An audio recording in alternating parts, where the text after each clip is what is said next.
PKS, Partai Keadilan Sejahtera.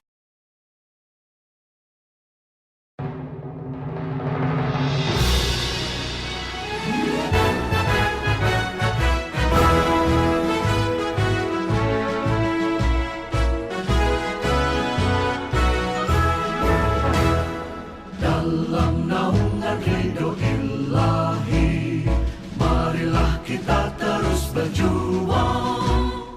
Dalam Bhinneka Tunggal Ika, merajut harmoni bangsa.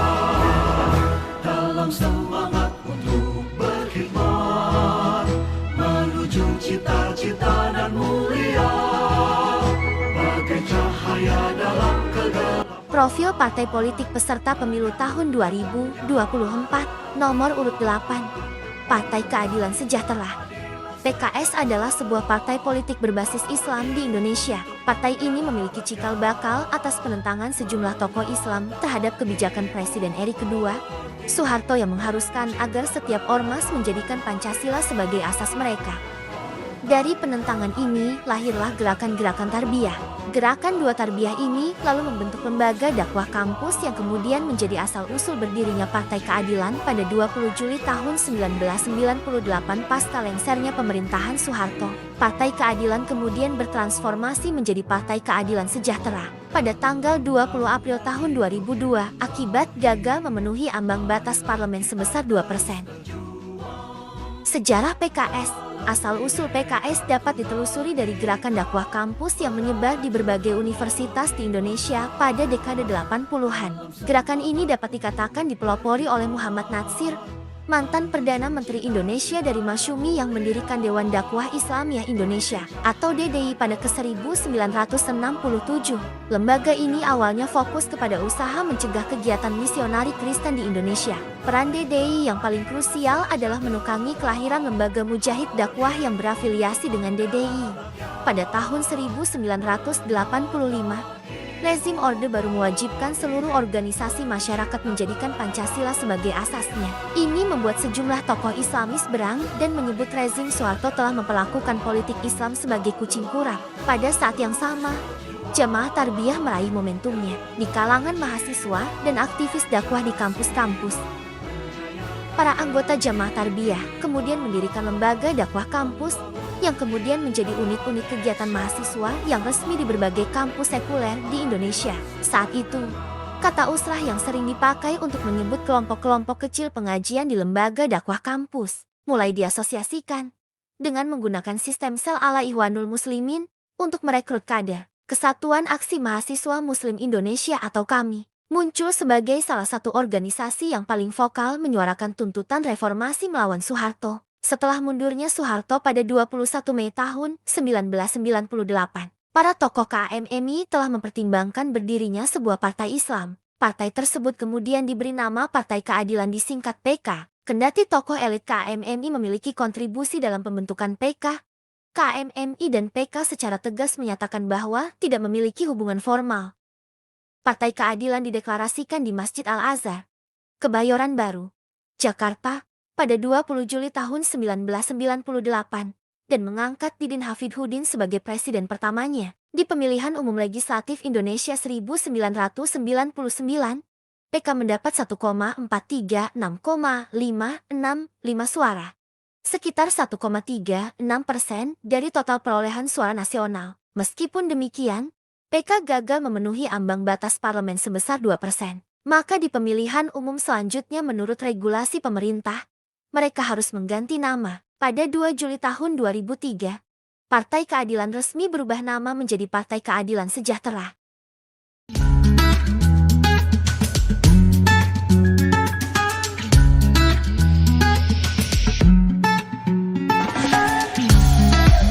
PKS, Partai Keadilan Sejahtera.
Semenjak tahun 2019, PKS mengajukan dan memperjuangkan RUU Perlindungan Ulama dan Tokoh Agama, supaya para ulama dihormati dan dimuliakan sebagaimana Allah dan Muhammad menghormati dan memuliakan mereka dalam menangani pandemi COVID-19. Demi meringankan kesulitan ekonomi masyarakat, PKS menganjurkan para kadernya yang mampu untuk berpoligami dengan memprioritaskan janda. Namun anjuran ini kemudian dicabut setelah menuai polemik di masyarakat. Pada 30 Januari tahun 2013, Presiden PKS dan anggota DPR, Lutfi Hasan Ishak ditangkap dan ditetapkan sebagai tersangka kasus impor daging sapi di Kementerian Pertanian. PKS sering mendapat tuduhan aliran Wahabi, sebuah gerakan pembaharuan Islam yang tidak mengenal sistem demokrasi dan kepartaian. Menjelang pemilu 2019, muncul sebuah gerakan yang bernama Gerakan Arah Baru Indonesia atau biasa disingkat dengan GARBI. Namun, gerakan ini dituding sebagai pengkhianatan bahkan upaya kudeta PKS kepemimpinan Sohibul Iman pada 2015. Imbas dari gerakan itu, banyak kader dan pimpinan PKS yang diberhentikan akibat mengikuti diskusi-diskusi yang digelar oleh GARBI. Statistik dalam setiap pemilu, pada 1999, mendapat 1,36% total perolehan suara nasional. Pada 2004, PKS mampu mendulang 8,33 juta suara atau setara 7,34% suara nasional. Tahun 2009, meraih 8,23 juta suara atau 7,89%. Dan pada 2014, memperoleh 8,46 juta suara atau 6,77%. Pencapaian tertinggi diraih pada pemilu tahun 2019 dengan perolehan suara sebanyak 11,49 juta. Jumlah tersebut melonjak sebanyak 3,04 juta suara atau naik sekitar 36% dari perolehan di pemilu sebelumnya.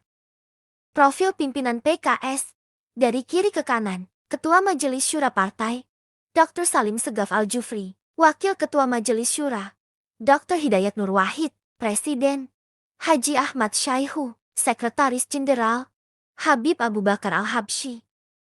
PKS menjadi bagian koalisi dari pemerintahan SBY di periode tahun 2004 sampai 2014 dan mendapat beberapa kursi menteri. Sikap PKS yang tidak keluar-keluar dari koalisi SBY meskipun kerap berlainan sikap dan melontarkan kritikan kepada pemerintahan SBY telah membuat beberapa kalangan menilai PKS sebagai partai yang oportunis dan memanfaatkan situasi. Kemudian selama Jokowi menjabat, PKS lebih memilih menjadi oposisi.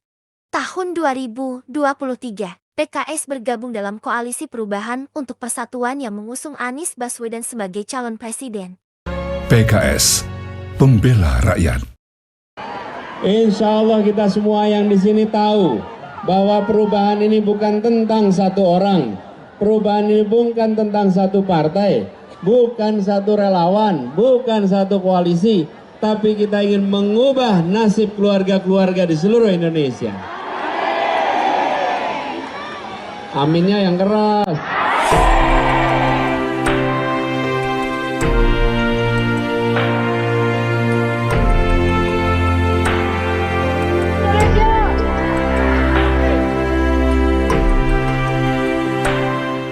Ibu bapak bisa katakan kepada diri sendiri, katakan kepada anak-anak dan nanti anak-anaknya.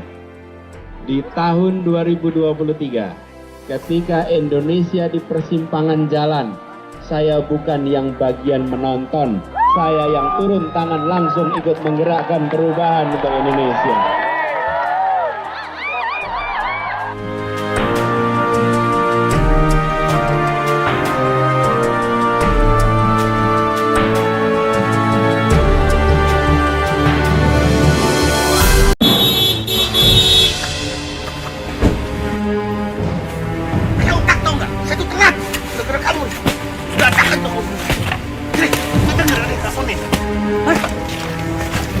Kesewenang-wenangan ada di mana-mana dan merampas hak orang kecil.